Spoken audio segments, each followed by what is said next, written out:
Peace be upon you and God's mercy and blessings. 26, 26, and 10. Al-Dira, well, there's a lot of hardship, but the date is very important, especially on this channel. Why? As for the date, we are the only channel that brings you the event before it happens, as it happens, and after it happens. Our information is extremely important.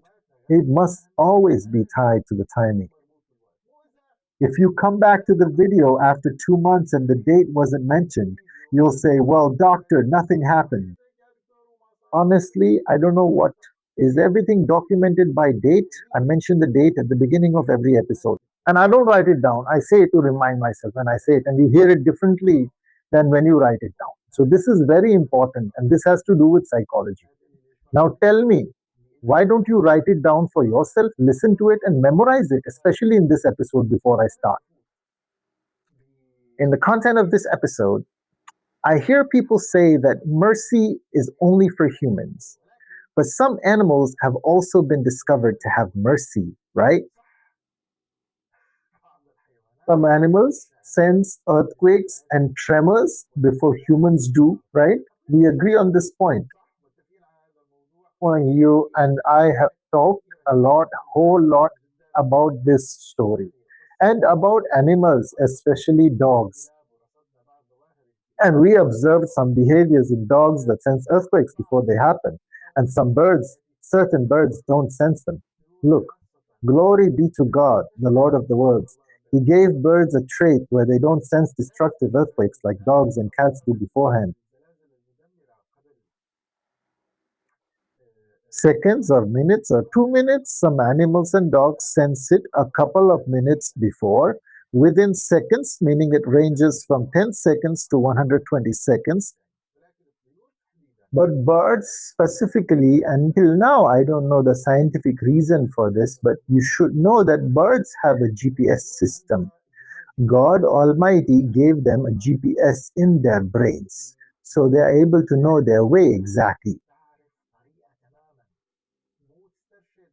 They don't navigate by the stars, rather, the ancient Arabs used stars like Suhail and Sirius to guide themselves on their journeys. You know, in the old days, their only guide at night was the stars. They knew where a star would rise, so it would show them the direction and guide them on their travels. Birds, yes, birds, glory be to God, the Lord of the worlds. He blessed them with a special sensing device of their own, like the GPS device that humans invented, or like GPS technology, you know, during migration, or for example, if you have a bird and you release it, or if the bird knows its home and you go 200 kilometers away, open the cage and release it, the bird will come back to the same house. I mean, it doesn't know the way, but it's able to fly and return to the same house. Glory be to God. So birds have a GPS system. They know the way, and they travel thousands, maybe tens of thousands of kilometers and return by the same route. And they know exactly where they're going. This GPS system specifically, look where I was going to talk about something, but see where it took me. But it's important. This GPS system itself allows them to sense, not predict, but sense. No, not predict, sense something strange, to sense seismic tremors before the earthquake occurs, sometimes hours or even days in advance. Birds have an amazing ability. Of course, they can also sense things like other animals do seconds or minutes before, but some types of birds start to behave strangely hours or even days before. And this is what makes some types of birds unique. Even now, in this field, in depth studies are still being conducted to determine exactly which type of bird can sense earthquakes. There are some studies that have identified certain types of birds, but these findings are not yet scientifically proven. They're still just theories. I don't want to get into specifics, so let's just talk about birds in general. So, this is important. I noticed that some animals have a bit of curiosity like humans do. This clip caught my attention. The scene I wanted you to see in front of you on the screen is a cat sitting in its house. An earthquake hit, and she didn't care. I mean, even 10 seconds after the earthquake, she decided to leave her place, as you saw on the screen. So there are animals that are very curious, even though she knew about it 10 seconds earlier. There was supposed to be an earthquake, but even after the earthquake happened, she didn't bother. I mean, the cat is still calm, even 20 seconds after the earthquake hit. She only moved from her place, walked around the house for about 10 seconds, and then went back to sleep. And imagine, glory be to God, how some animals have personalities just like humans in some behaviors. Of course, like people, some are a bit lazy and don't like to move and so on. But what I want to say, and what's also important, is that I want to talk about the large number of earthquakes that happened during the past 7 days.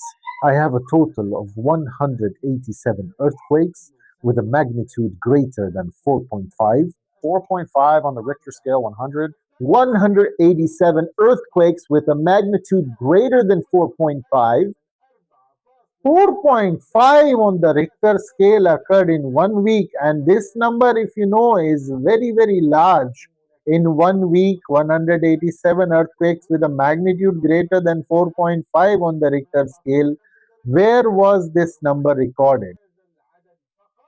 Is it within the ring of fire in the Pacific Ocean?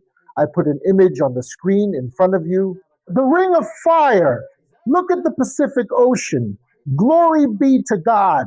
Focus on the ring. It is the center of global earthquake pressure and the center of global heat. Did I tell you about the El Nino phenomenon and how its origin is in the eastern Pacific Ocean or the Pacific Ocean in general, and how it affects the whole world with very serious increases in temperatures, storms, and floods? The same thing. As for earthquakes, the main natural energy source for earthquakes and volcanoes is the Pacific Ocean.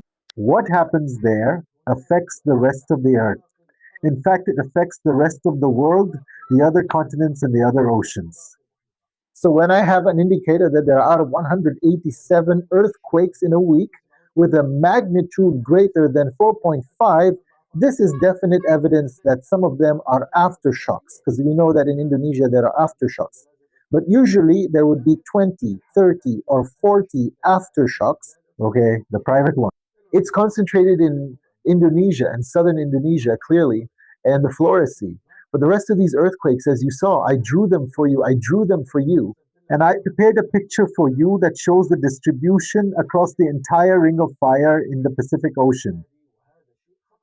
And this is dangerous. This is dangerous. It tells me that the indicators are saying it, not me. The indicators say that we are facing a devastating earthquake coming 90%. 90% of it will be in the Pacific Ocean, meaning the countries in general, the countries that border the Pacific Ocean, which we now all know, 90% in the coming days, we will face a devastating earthquake. Today is the 10th of Rabi al-Awwal, so from the 10th to the 15th of Rabi al-Awwal until the middle of the Hijri lunar month, there is a 90% chance we will face a devastating earthquake. And I do not know the unseen. The only one who knows the unseen is the Lord of the worlds. So the matter is His.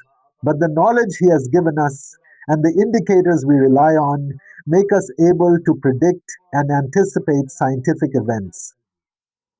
May God protect us. We will keep following up with you step by step. I am with you, Ahmed Al-Dira, and this is the program, What's Happening. Stay well. Peace be upon you.